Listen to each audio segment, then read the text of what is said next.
particularly in countries like Malaysia and Singapore. Because what it did was it created the impression of distinct communities that could be identified vis-a-vis each other. In the process of doing so, the colonial regime not only solidified these differences between the various ethnic groups, they also identified ethnicity with not only race but also religion. And by definition, by the Pangkor Treaty of 1874, the Malay race was seen through the colonial lens as being wholly and exclusively Muslim, which brings us to the state of Malaysia today, 1957. And that perhaps can explain how and why, despite the influx of a large number of South Asian migrants to Malaya, British Malaya, from 1850 all the way to 1957, there has never been a revival of Hinduism in Malaysia, simply because the Hindu-Buddhist links, the Hindu-Buddhist history of the Malays had been completely severed by then through the use of the colonial census.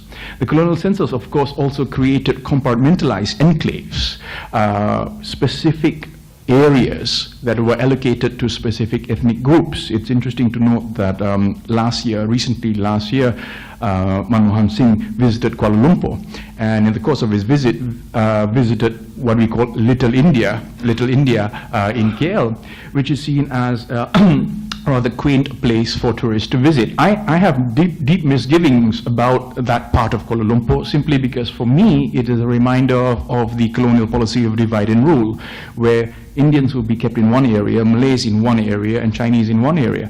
And by keeping these communities apart, of course, that long shared historical memory that once bound these communities was, also diminished and weakened and eventually broken. So in the urban architecture that we see in places like Kuala Lumpur, in Singapore, and Penang, we begin to see racialized spaces, a public domain which was no longer public in the sense that it was open to all, but rather, compartmentalized into neat blocks. And in these neat epistemic and geographical blocks, in these spatial blocks and epistemic blocks, the idea of Malayness and the idea of being Muslim were conflated as one. Which, of course, meant that the reaction against colonial rule in many ways reflected and mirrored the thing that it was trying to resist. Malaysia's history is not unique. It is very similar to what we've seen across Southeast Asia, in Cambodia, in Thailand, in Burma, in Indonesia. The reaction to colonialism meant that the way to respond to modern colonialism was to adapt the tools of modernity. Here's a photograph of actually a ruler I rather like. This is Sultan Abu Bakar of Johor, who was perhaps the first of the modernizing Malay monarchs.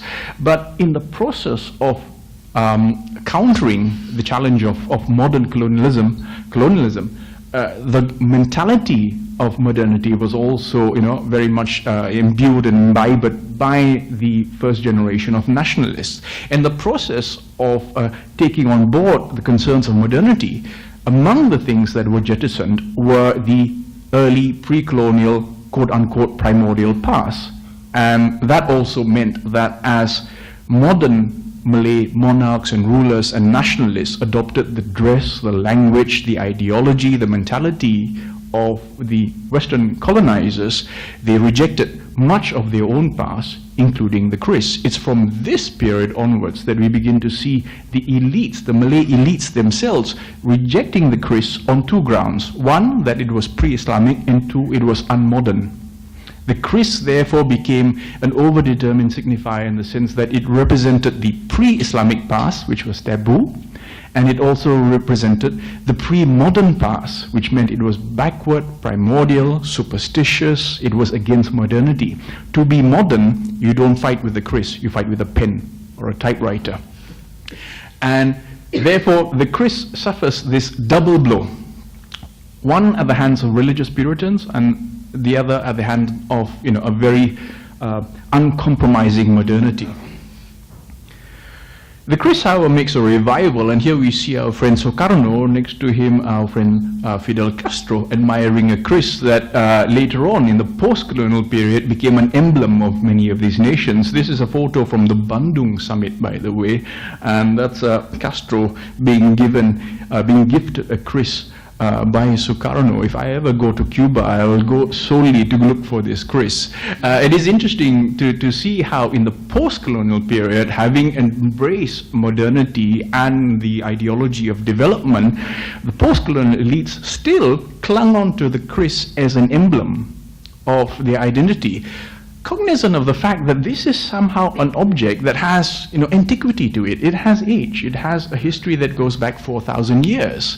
But of course, by the time Kerises become gifts to heads of state and become symbols of airlines and pop music and fizzy drinks and things like that, it becomes a completely overdetermined signifier that has lost its sacred power. It no longer enjoys the reverence that it had before. We begin to see the Keris everywhere. We begin to see it on flags, on party political posters. We begin to see it in party emblems. We begin to see it on products. There's a massage oil in Java, by the way, called Keris massage oil. You have 2 Kerises, and there's a sandalwood massage oil if you're interested.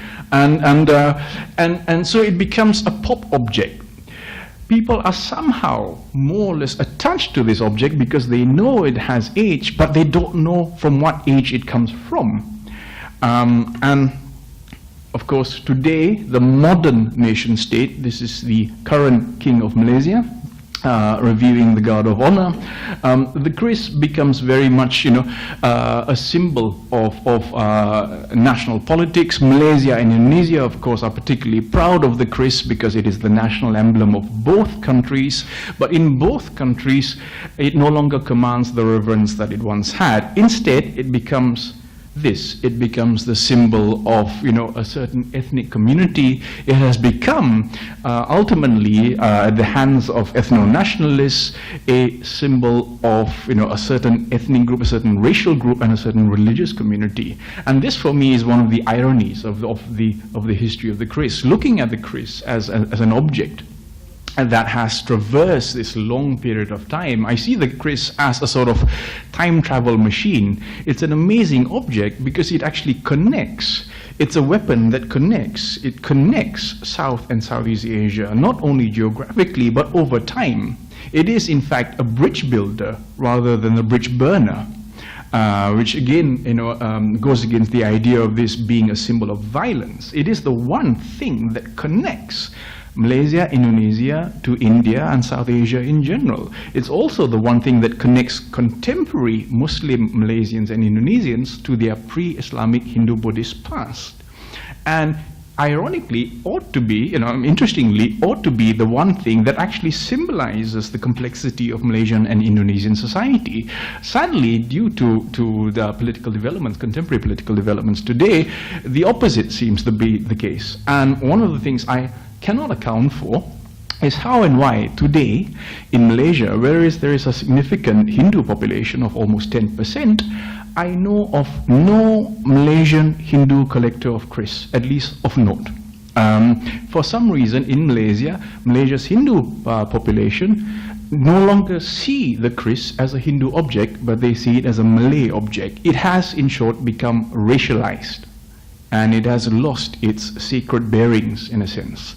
I suppose the aim of this short lecture is to somehow remind us of this. I see this as perhaps one of the richest culturally invested objects that Southeast Asia has produced. It's important because it proves that the development of Hinduism in Southeast Asia was something that was very much local and indigenous. It was a case of local genius. It is a Hindu object that is not found in India. It is a Hindu object that is distinctly Southeast Asian. But it is Hindu as well. It connects with South Asia, but at the same time is uniquely Southeast Asian. And it is an object that I think should be embraced by all Southeast Asians. And in the case of Malaysia today, interestingly enough, it is an object that connects Malays with Malaysia's Hindu minority. And yet, as long as it remains fixed as a political signifier, as an ideologically loaded political signifier, it cannot play that role. So I suppose my role as a sort of deconstructive historian is to constantly problematize the Keris as an object by pointing to its origins and reminding people of its past. And for that reason, I've decided to bring this lecture here as well to India, because I think this is also a very interesting, a bit of common history between South and Southeast Asia, which perhaps in this part on this side of the Indian Ocean, people know a little less about as well. It should be immediately recognizable to anyone who is Hindu or who understands Hinduism.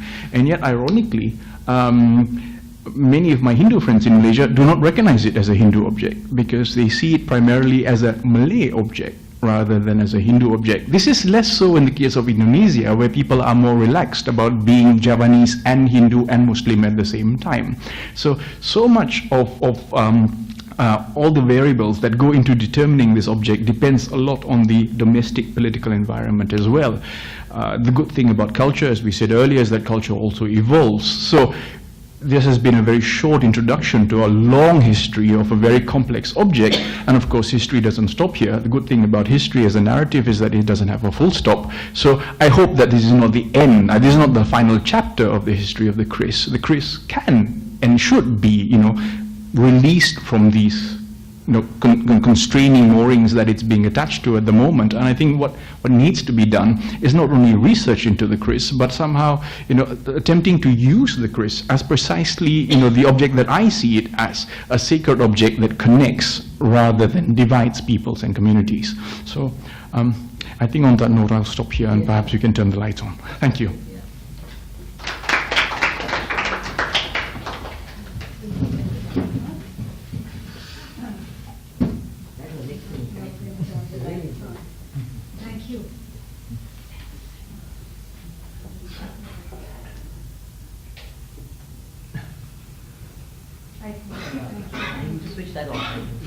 You have to press. Would anyone want to look at any of the slides again before I switch it off? Is there, I was just wondering, you explained to us about the hilt, but yeah, the blade. A bit of information. The blade. Now, if I since we are adults, so let me be very blunt. There is one interesting feature about the blade. The blade is sometimes straight and sometimes curved. Yeah. When it's curved, it's obviously the naga or the snake. But there is something unique about the silhouette of the Keris though. I don't have an image of that, so I'll try to draw it. If you were to look at the cross section of a Keris, if you were to literally slice it, if you were to look at, say, a peshkab, you know what a peshkab is? It's these knives that have a flat top and they're curved at the bottom. It's used to actually like bread knife. No, peshkab. It's a chainmail cutter. It's one of these weapons. You see them in the museum. Okay. But anyway, if you were to do a cross section, I think we better have that off actually. Yeah. Blindly. Just press it. It will go by itself. Yeah. Press it. There's a big button on top. Yeah. I said push up again. Yeah. Push up again. Yeah. Push. Yeah, there you go. Right. Now, if you cut a peshkab, yeah, you see that the top is flat like that, and then it has one sharp cutting edge. So this is a cross section. Okay. There's one cutting edge. Yeah. So this is the sharp end. So this is the blade. Yeah, I've cut it across. So this is what it looks like. Yeah. Now, if you take a normal broadsword, a European broadsword, it would have two cutting edges. So you have a top sharp edge and a bottom sharp edge, right? So sharp edge, yeah? So this is what the hole in the sheath would look like. The Keris is unique that if you were to cut a cross section at the top and the head, this is what you get.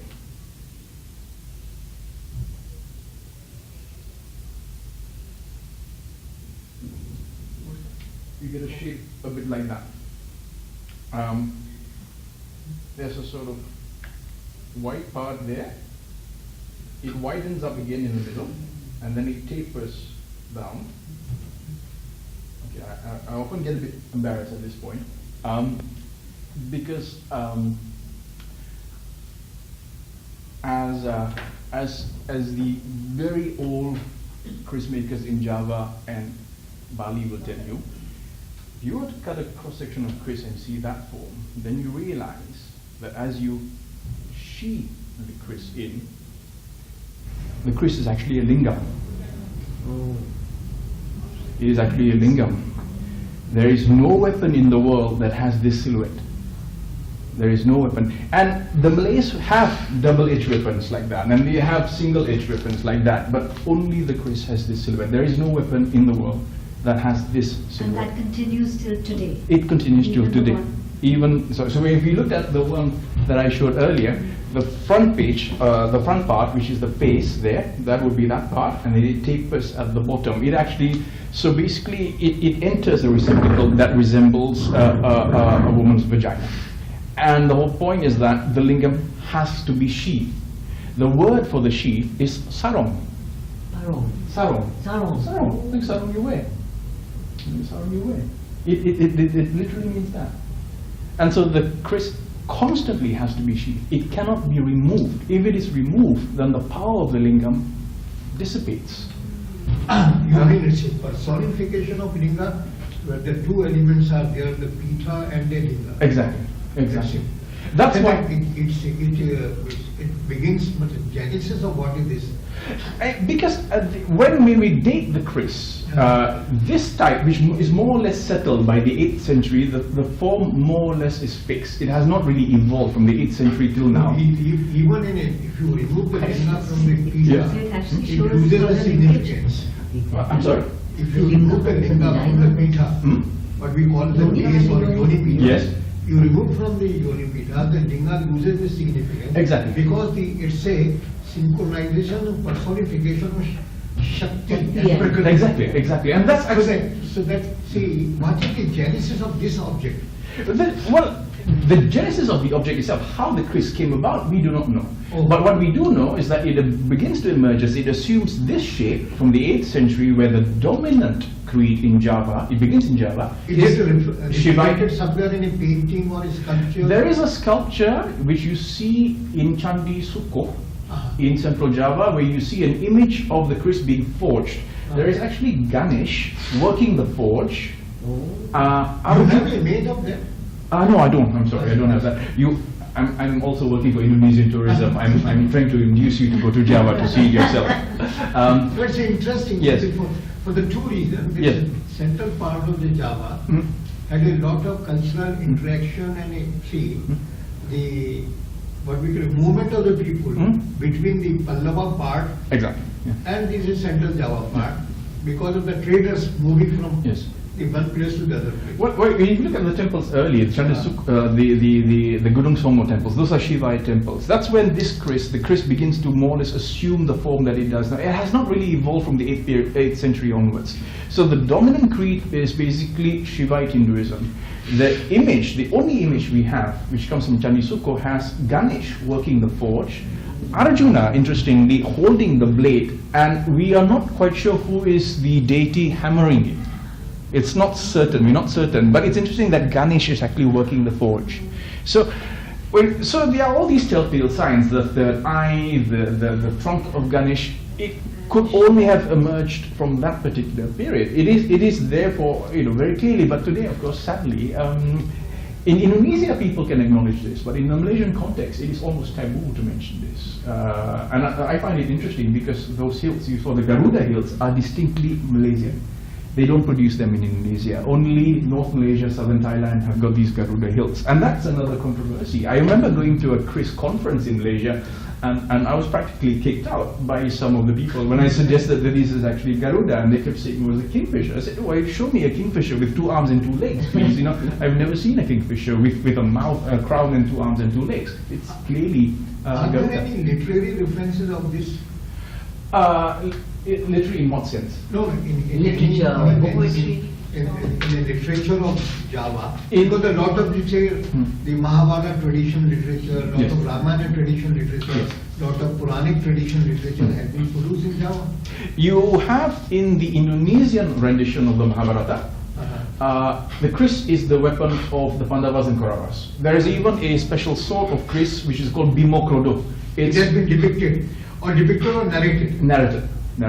And there, all the characters in the Indonesian Mahabharata use the Keris. The Bhimo Krodo is the Keris with 13 curves used by Bhima after the death of Gatotkacha.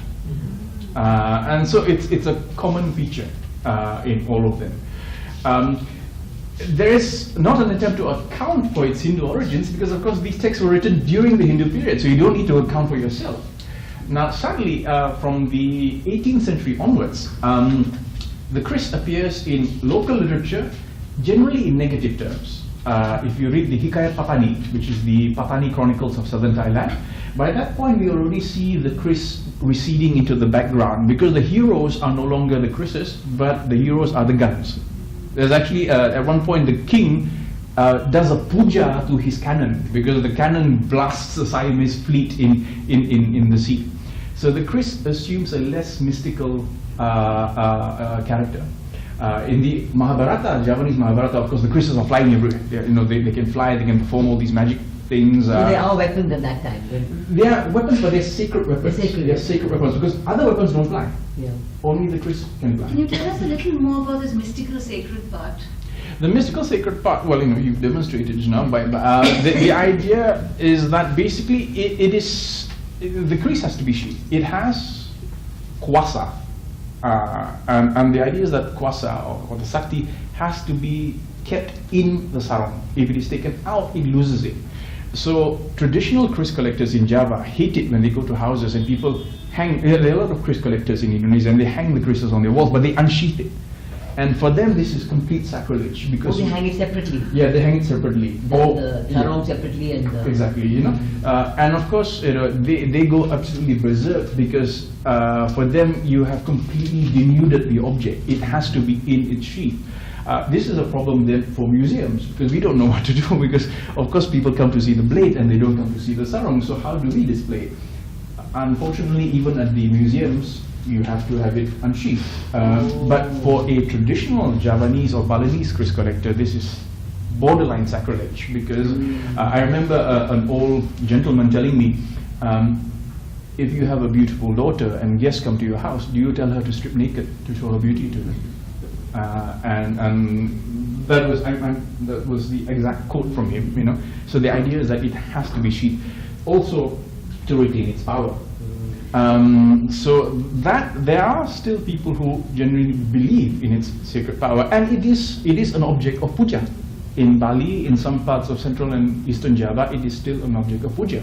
What about the blade? This one is supposed to be made of a meteorite. Now, what are these legends all about? And with a poisoned edge, which only the person who placed the poison could take off the poison, blah, blah, blah, blah. The blades are basically alloy, and they are alloy of metal, nickel, and perhaps residual elements taken from meteorite iron. It's a very strange blade. I mean, you can, since you're the expert, I'll let you handle it and open it. We were always told as kids, don't touch it because it's poison. I'll explain the poison part. And this is supposed to be sandalwood. No. Now, I don't know. That's what I'm asking you. This did have that same brass thing or gold alloy around it.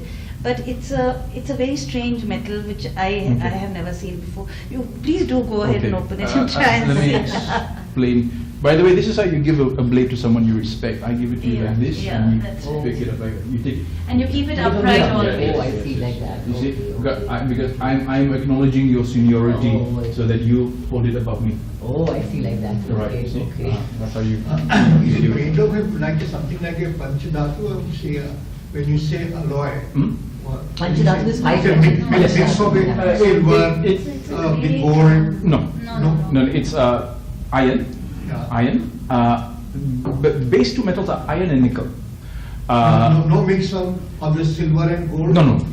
It's a very coarse, it's a grey type of thing like this. Right. Try if you can. Let me explain first. The process of making it, it's a Damascene blade. It is very similar to basically, there are only three sorts of Damascene blades in the world. There is the standard Damascene blade, which is Indo-Saracen. It goes all the way from Persia all the way to India, which is the Damascene blade. The Japanese katana and wakizashi, which is also a Damascene blade, and the Malay Indonesian Keris, which basically means you mix metals and you fold it. Let's say, okay, this is, I take a sheet of iron, I take a sheet of nickel, I heat them and laminate them together. I then bend, heat them That's together. why the- I then bend and heat them together. I then That's bend why and the- heat them together. So you get the layered wafer give effect. Those, that wafer. Exactly. So that's what it does. There's never any gold or silver except for one odd maker who was the master maker in southern Thailand. He used to add a little bit of gold as his signature. Because like all Asian artists, they don't sign their work. So he would add a little tiny bit of gold or silver as his signature. But it was never in the blade. The gold or silver doesn't make it sacred. What makes it sacred are the process. It's the fasting and the praying. The puja has to be done throughout. It's a long, laborious process. If at any point he breaks his fast or he breaks his abstinence, he has to start all over again. The blade's gone. He has to start all over again. Today, of course, they don't do that. Yeah, they don't do that anymore. Now, so the folding effect that determines how long it takes to make the blade. And you can have blades that literally take 6 months to make because you're folding it again and again. You have to heat it, cool it, heat it, cool it, heat it, cool it. You then form all sorts of patterns. You have two types of layers. Layers that are like that, which is called pamor melumah, which is basically layered like a layered cake. And then you have the layers going like that, vertically, which is more complicated when you do that. The reason why you have the textured effect then is the application of a darkening substance which includes arsenic. That's the poison story coming in. The arsenic is a corrosive, which is the same thing you use to darken gun barrels. And so you darken the gun barrel, but of course arsenic is poisonous. So if you accidentally cut yourself, then you can die. But arsenic wears out after a while, after a month maximum, it loses its potency. So you tell people because you don't want them to touch it, simple as that. Because if they start touching it, it's going to rust. So if I may, Please go ahead. Okay, it's got a lot of tape here. Yeah, it's got lots of tape. You can go ahead and try it on. Okay, If you had the guts to do it on. all right, Are okay. you sure? Yeah, sure. We used to. Okay.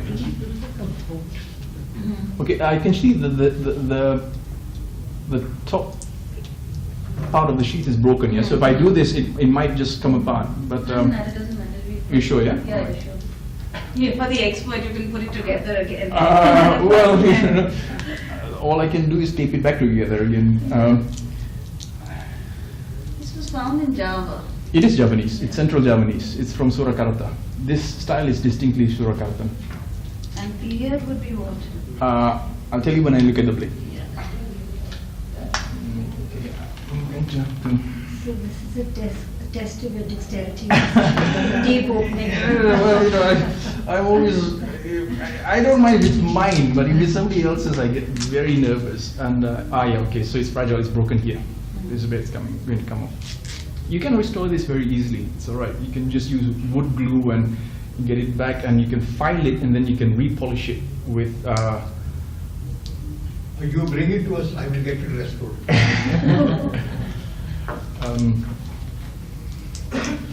Yeah, it's Where good. is, where, In my lab in Intech office. okay. Oh, great.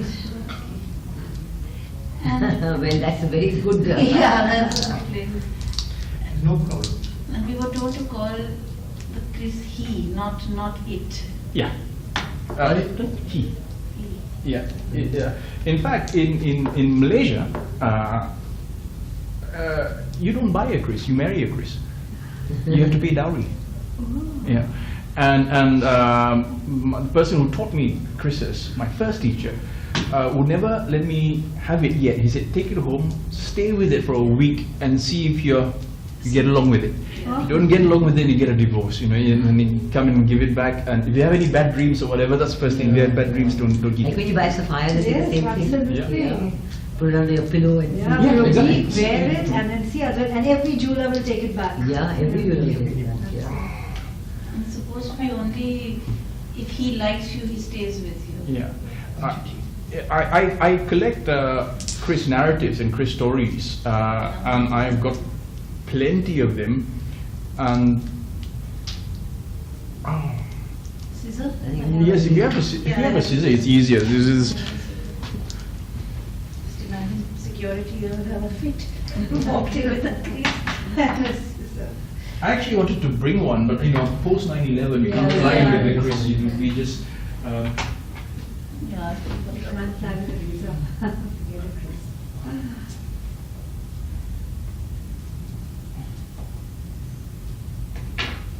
Coming from Allahabad to Delhi, my scissors was taken away at the airport. That's just-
One part of the face is the trunk of Ganesh when there are no visible features of Ganesh there.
true that a lot of people went from India to these, they visited, it was a constant flux. Now the question is that when they went, there was no colonial linkage. No, they went as a traders. They went as traders, they lived there, they intermarried there, and the religion... Largely as a traders. Yeah.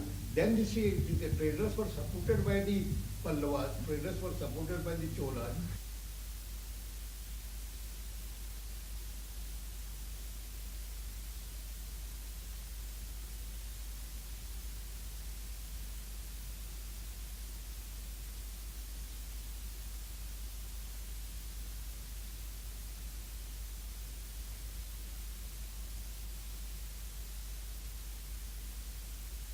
The name of a prince in the royal family, the male child is born, they connect it with some kind of a genealogy of an Arabian.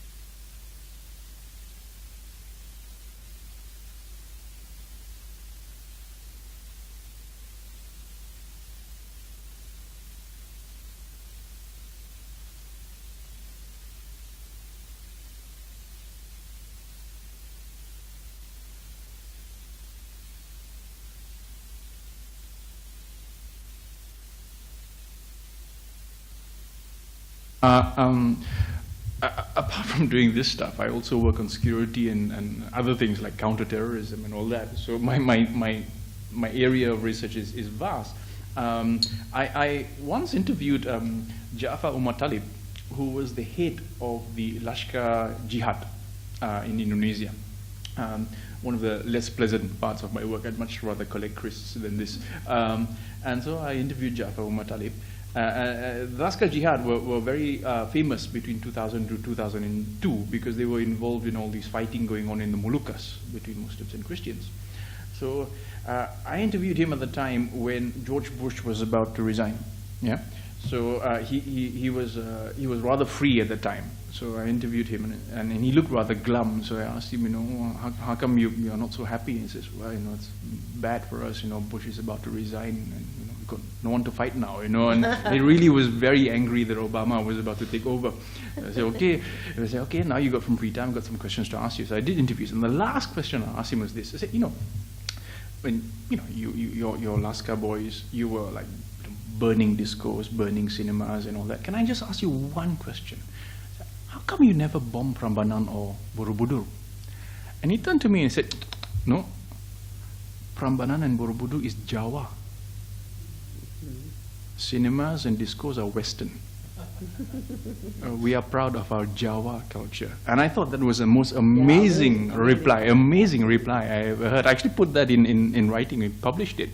And I think that tells you a lot about the way Indonesians in particular have this comfort zone. It's interesting actually that just last year, while digging up a new faculty in one of the universities in Yogyakarta, in the process of digging up a new car park, they found a Buddhist temple in their car park. And so the university took it on to preserve it, and the students are now excavating their own car park. And Java's like that. You dig for some. You want to plant a tree, you find a temple. It's all over the place. And so the Javanese in particular have this very close attachment.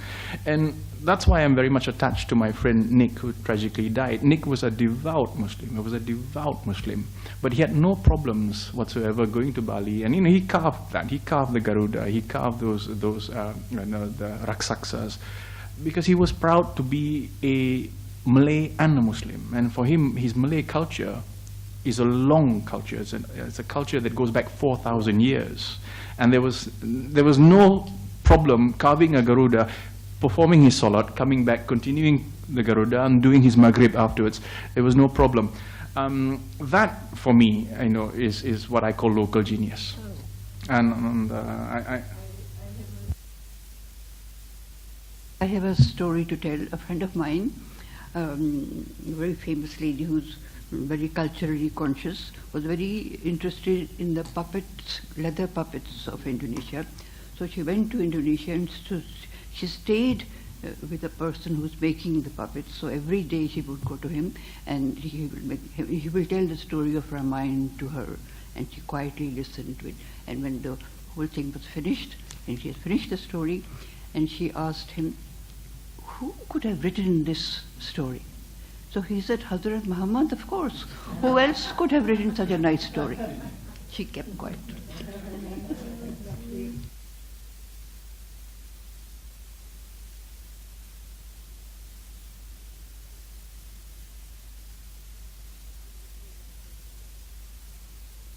Bring this program to an end. I think we have to thank Dr. Farish Noor for his wonderful talk, and thank the audience as well. Thank you. Thank you.